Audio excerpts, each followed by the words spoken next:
What have I been up to? Where have I been? I've been part of this industry my entire career.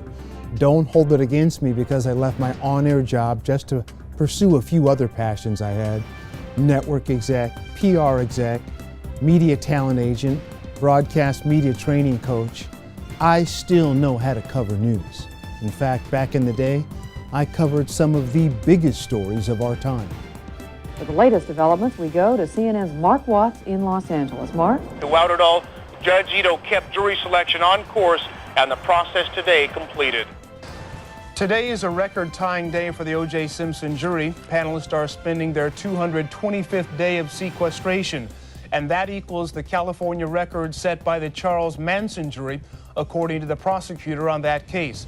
Judge Ito says he wants to get this case to the jury shortly after Labor Day.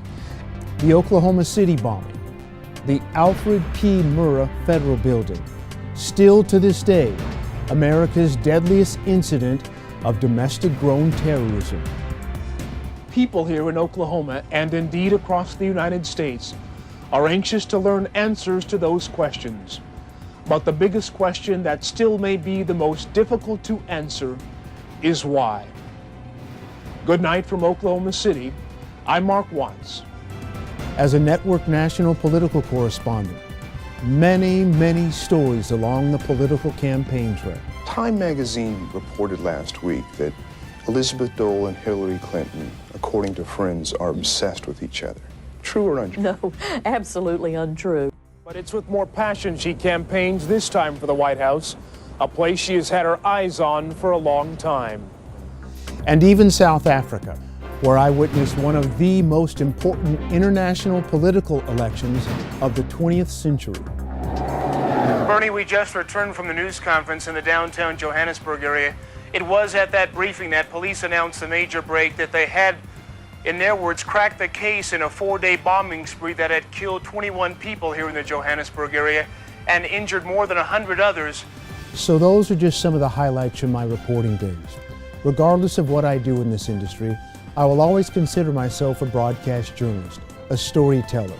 But now, I have greater perspective, deeper context, to tell stories with greater meaning.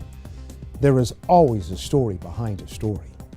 Good morning, Donna. We understand Mr. Simpson... Mark Watts was one of the few African-American reporters covering the trial. Whites who said it's not a trial about race speak that way because they haven't been on the receiving end of injustices at the hands of a white person. So they don't think it's about race. They block it out of their minds. They don't get it. It was about race from day one. I don't think it fully dawned on the white media what a big factor race was in this trial until Mark Fuhrman was torn apart on the stand by the defense. What I did, I was an objective, non-biased, just the facts television correspondent, okay?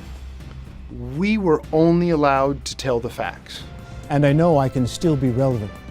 We were talking about this one story 20 years ago.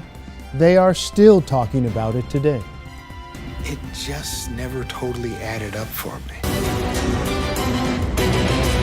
In all, both victims were stabbed nearly 20 times. Ron Goldman and O.J. Simpson are exactly the same height. Ronald Goldman was a self-defense trained person, 20 years younger than O.J. Simpson. But he had 24 different wounds and cuts and scratches on his hands, defense wounds. And the perpetrator of that crime would have, I thought, had more scratches, cuts, or bruises. And when O.J. Simpson came back in town and he was examined by the Los Angeles Police Department on June 13th, all he had on his entire body was just a cut on one of his fingers on his left hand. What am I most proud of over the years? I never missed a deadline and I never made a factual error. And to this day, I have the same broadcast journalist principles, the same range, and the same credibility, the same dogged pursuit of objectivity with fairness and accuracy, and the same burning desire to get it first yet most importantly, get it right. Marc Watts, CNN, New York.